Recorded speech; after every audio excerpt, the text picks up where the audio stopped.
Hello everyone and welcome to If You Like This, Then You'll Love That. I'm your host, Carrie Anderson. This is a series where we take popular media of today and give suggestions of what else to watch and read that may be of interest to continue your binging pleasure. To help out even further, I'll put little icons in the corner here where you can watch or read these suggestions online legally. But whatever you can't find here, I recommend checking your local library for the physical copy. You'd be surprised what you can find there.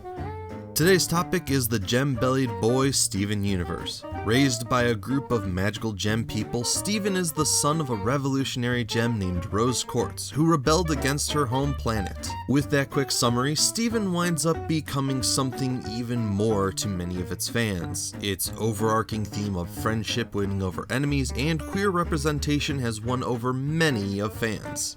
But what older shows and movies could win over such a modern fan base? Well, if you like Steven Universe, then you'll love CARDCAPTOR Sakura. When a young Sakura Kinomoto accidentally releases a deck of card spirits from a spellbook, she must team up with the guardian of the book, Kiraberos, to seal them back up and protect her friends. While the series is quite old, there was a sequel released recently that may be up to a more modern audience.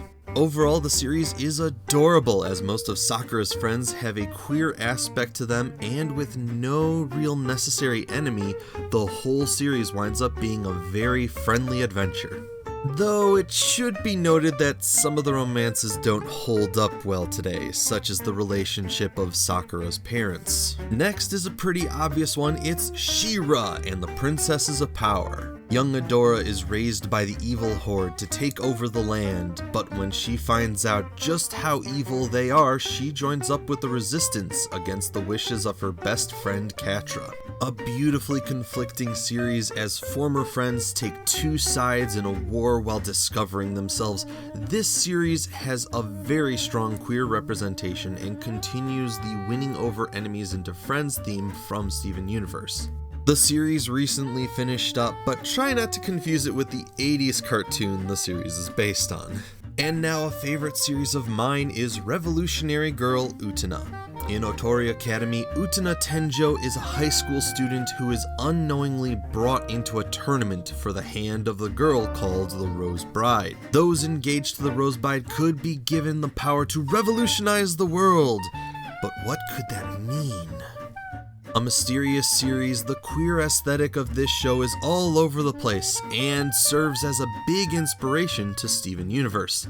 Though I love this series, it should be warned there are aspects of mental and sexual abuse as well as incest, so be careful.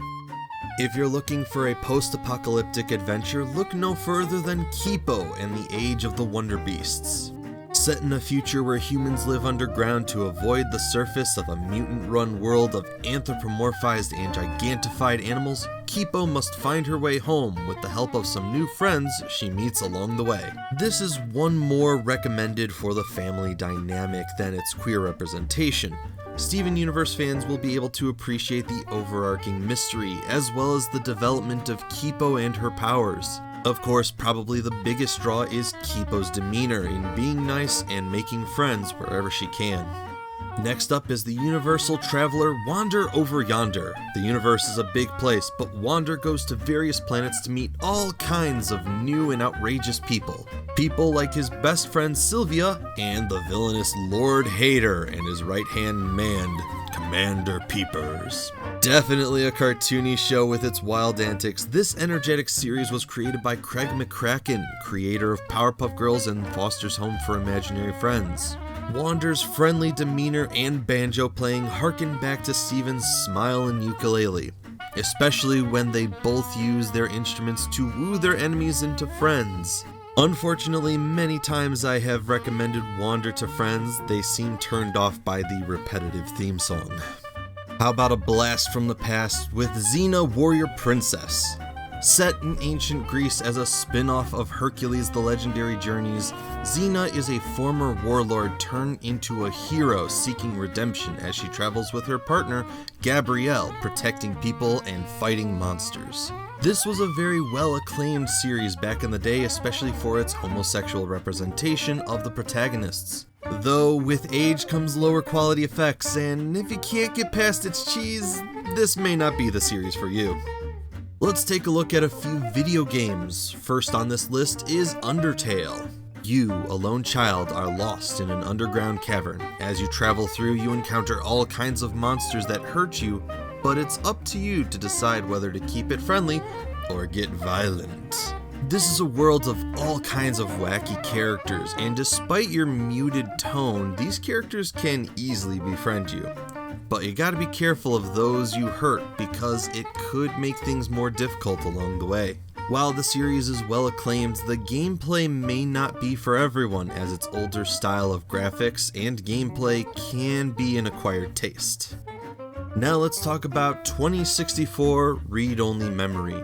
In a futuristic San Francisco, a rogue robot enters your home looking for help. The robot seems tied to your friend, but it's up to you to talk around town and find the pieces to put together this mystery. While an easy mystery to understand, this is a highly queer-friendly game, as you can add your own pronouns at the beginning of the game while meeting a full quilt bag worth of characters. If you're into more narrative-driven games, you may enjoy this, but it's mostly a series of dialogue choices with no real action to the gameplay.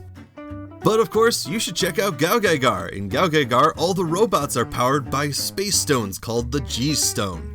In addition, Mamoru has the ability to cure all the monsters so they can become peaceful people again. Sounds a lot like Steven, doesn't it? So maybe you should go watch it for your good old friend Carrie, right? Huh? Well, that's all we have for today, so let us know what you would recommend Steven Universe fans in the comments below. Now do all those YouTube things that make us feel like we matter, like, subscribe, and befriend that bell to get notified for new episodes. In the meantime, ciao everybody! Commander Peepers. Commander Peepers.